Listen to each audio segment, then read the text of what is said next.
The future has never looked better. I also might add superhero fans in general, because the future of the new DCU also looks incredible. But specifically for Marvel It's a good time to fans, be a it comic gets fan even overall. better, because it looks like Marvel Studios is basically going to return to the original system that they were using for the Marvel Cinematic Universe when they first started it. Kevin Ooh, Feige has opened okay. up a lot over the past couple of weeks about what their plans are for Marvel Studios, and now we have a new report from Variety updating us on the X-Men and some other future projects that's what I as wanna well. know. And after hearing and reading everything, it really does sound like Marvel Studios is basically going to do what they did at the start of the Infinity Saga, which should lead to Phase 7, 8, and 9 with the X-Men, the new X-Men, being pretty epic. So we'll first break down this new report from That's the one Variety thing I'm most titled excited Marvel's Next about, Moves, is the Black X-Men. Panther 3, and a young X-Men cast to keep the costs down.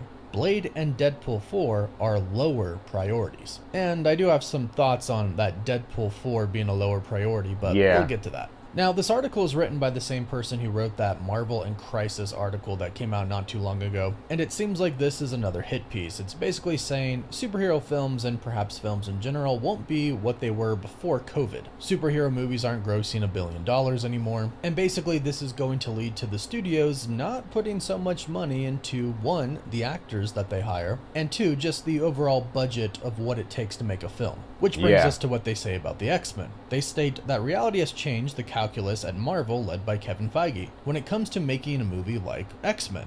Thunderbolt's helmer Jake Schreier is set to direct the tentpole, with the studio fine-tuning Michael Leslie's script.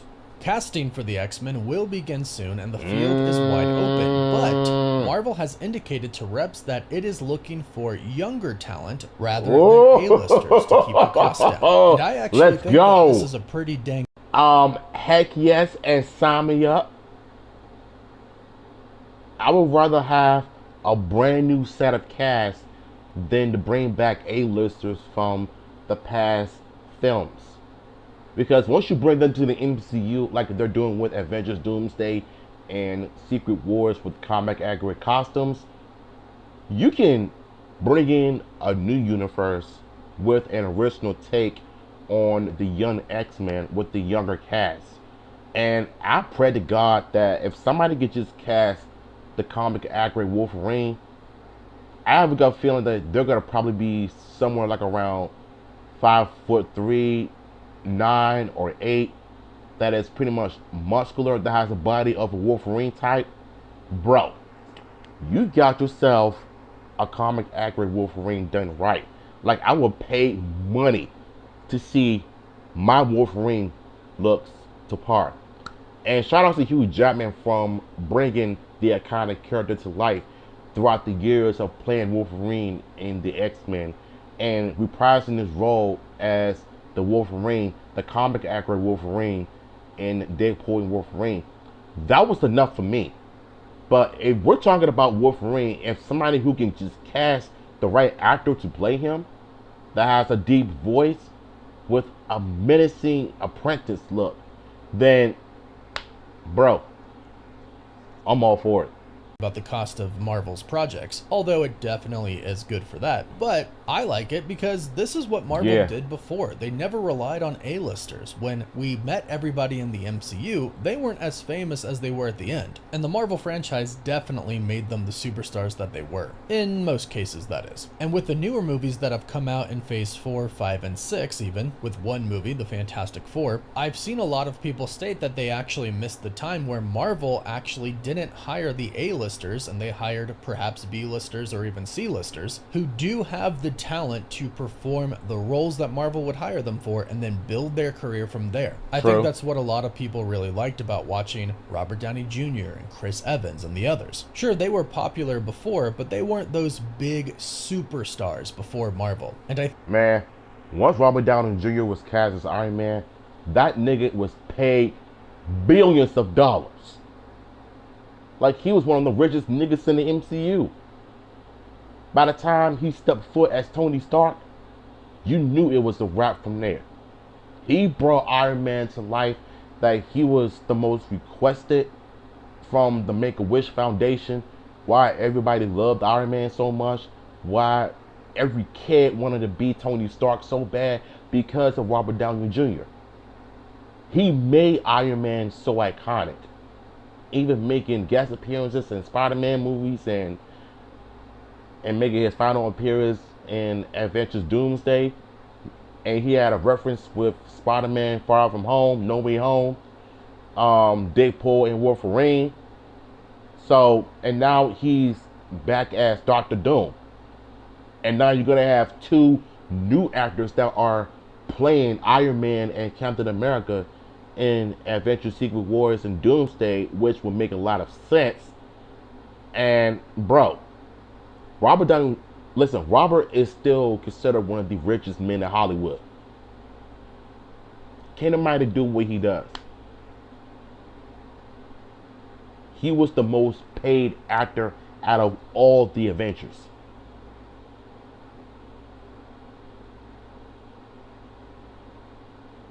That's how much he is goated.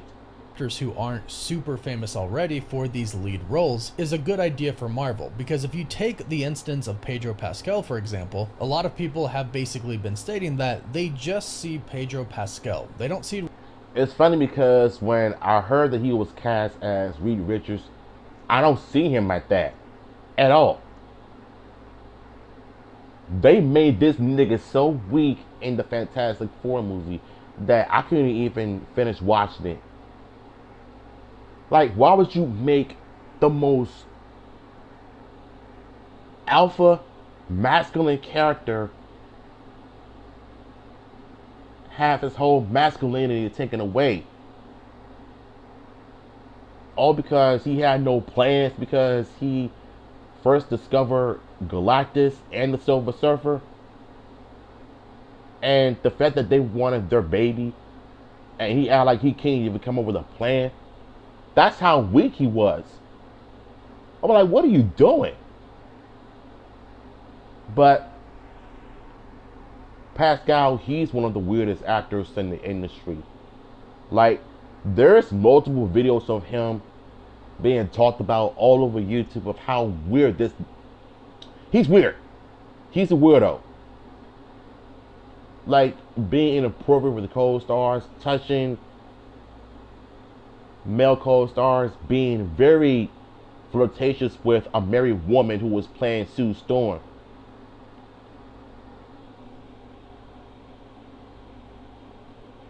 At some point in time, I think the left has gone crazy. Now, look, I may be voting for the Democrat all the time, but I would never in my life do some stupid stuff like this, ever.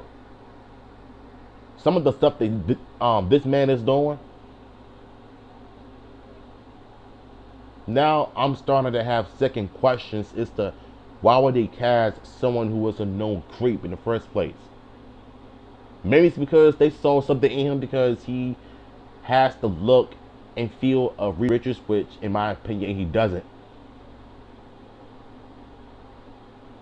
If anything, The Thing and Sue Storm are my favorite characters in this movie.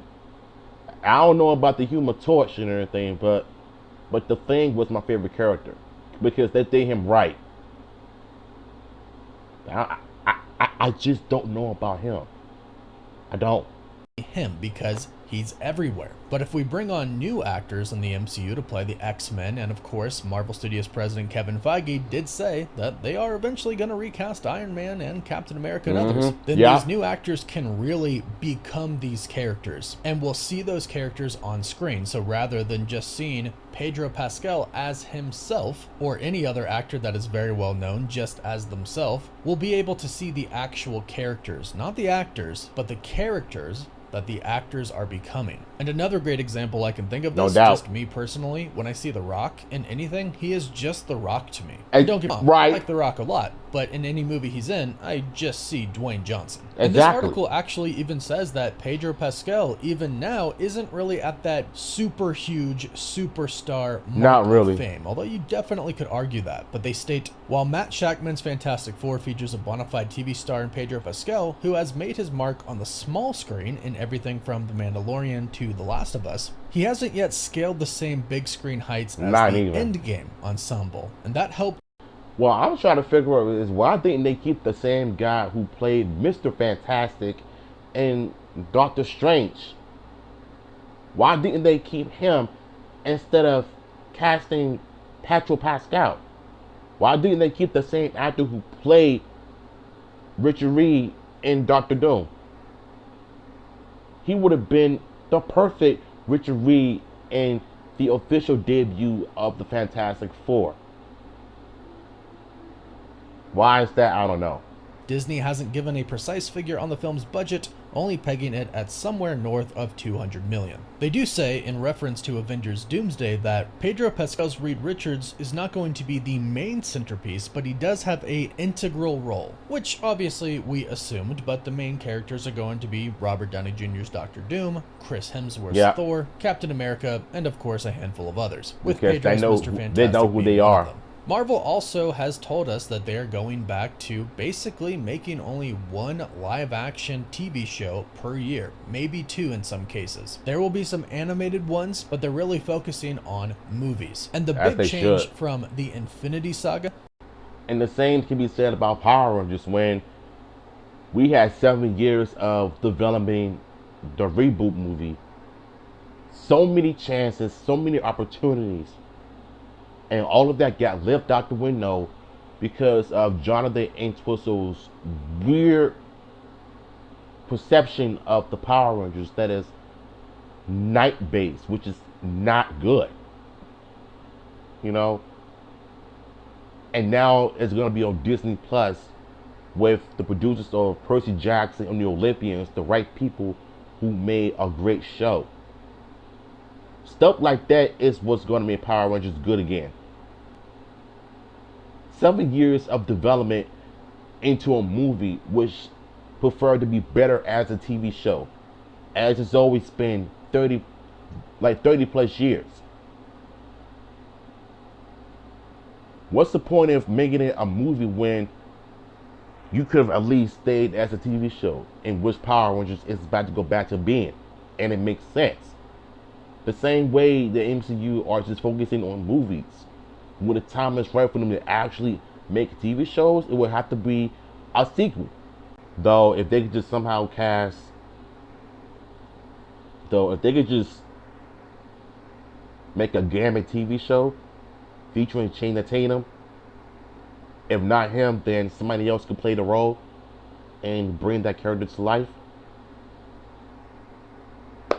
But hey, Feige was directly involved with basically every movie in the Infinity Saga in a pretty big capacity. However, when Phase 4 came around and they made a bajillion Disney Plus shows at the same time they were making a lot of movies, Kevin Feige couldn't be very involved in any one project because he was involved in every project, and that included the Disney Plus shows. But now, Feige is not touching TV at all. He is just focusing on the movies and the overall story. That is actually shown with the Thunderbolts and with the Fantastic Four. He was involved with those movies, but he did give the directors freedom to make the movie they wanted to make, which ended up working out very well for both of these movies. But if you take a look at the post-credit scenes, the directors didn't know what they were going to be. It was Feige's decision on what they were going to do, and he chose to take those post-credit scenes and connect them to Avengers Doomsday, which I think was absolutely the right move. So we're already starting to see that Marvel Studios is reverting back to how they did things before. Lesser known actors, lower budgets, giving the directors the freedom to make the movies that they want to do, but also keeping all of the movie storylines in check to make sure they connect with the overall story that they're telling. And now Kevin Feige is fully focused on the movies. And the article does finish off by talking about Blade, Deadpool, and Black Panther 3. We'll get to that, but first, proved vexing in the past,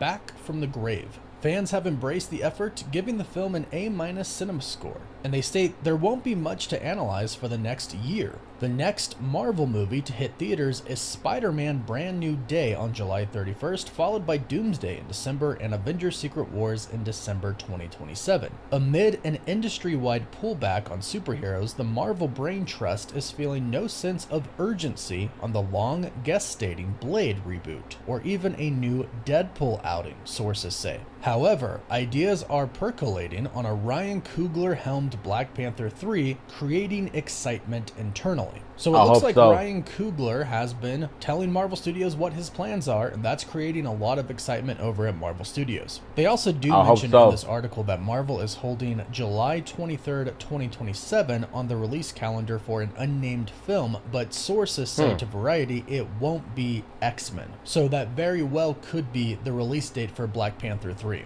But going back to Deadpool, I doubt that this part is accurate. Kevin Feige has Yeah, already bro. stated that he and Marvel Studios loves Deadpool and Wolverine, and they're trying to get Deadpool and Wolverine into anything they can as Yeah, quickly as because they their can. We their already know they're duo going to be in and the Avengers chemistry they Doomsday got, / Secret Wars mighty because talks. Gambit has already been confirmed. And Deadpool and Wolverine was one of their most successful movies as of recent. They would be Oh, yeah. foolish to not include them in the upcoming Avengers films. And Ryan Reynolds himself has already confirmed himself in an interview that he's working on the next Deadpool movie. He's working on the script right now, and it's going to be an ensemble film. Not an Avengers ensemble film, but him with some other characters. So I think we're going to see a lot more of Deadpool. He might not be coming out in the next few years in a solo movie, but I wouldn't be surprised if we get another Deadpool film in 2028. Because again, Deadpool and Wolverine was so successful along with the other Deadpool movies as well. Marvel should know fans love Deadpool. We want more of what we love. And I honestly think that Marvel Studios is finally getting it. Kevin Feige at a recent roundtable event with the press said that Brave New World struggled to be a success because, and I quote, "it was the first without Chris," end quote. In which, yeah, I think a lot of people didn't want to go see it because it wasn't Chris Evans as Captain America. And don't get me wrong, I it was think pretty Anthony bad, Mackie honestly. did an incredible job in the film. The film suffered from a lot, but Anthony Mackie yeah. as a great actor was not one of those things. And I'm excited Yeah. to see him as Captain America in the Avengers films. But Kevin Feige also did say they are going to recast Captain America. They're going to do a reset of the MCU after Good. Secret Wars, in which they'll get an entirely new X-Men team, all new actors, and they will recast Iron Man and Captain America. So the statement that it wasn't Chris Evans and the fact that Marvel is indeed going to do a reset, that's confirmed now, makes me think that finally Marvel Studios is actually catching on to what fans really do think. And most of it is honestly common sense, which is why I think the reset is actually pretty necessary to start over in this new universe with the X-Men and the Avengers and the Fantastic Four and basically any other Marvel character. So after Secret Wars going into a brand new MCU that has been reset with entirely new actors and old characters revived once again, with Marvel Studios going back to how they handled the Infinity Saga, I think we're in for a really, really bright future. Basically old school Marvel with a fresh start. So go. You know, if they're gonna do a Black Panther 3, recast T'Challa. I want to see a new black actor play Black Panther. I want to see them bring of what Chadwick Boseman did years ago when he brought it to life in his first MCU debut. I don't want what we had in the second Black Panther movie, which is complete garbage, to be honest with you. Give me what I want. And also, like I've mentioned in my past video, that when I cover about them recasting Iron Man and Captain America in a new MCU reboot, yeah, I want it. I want it. Sign me up. Sign me up. Along with the young X-Men, oh, we definitely crashing now in 2026. Because the future of the MCU couldn't be more bright. So, link to the original video will be down below.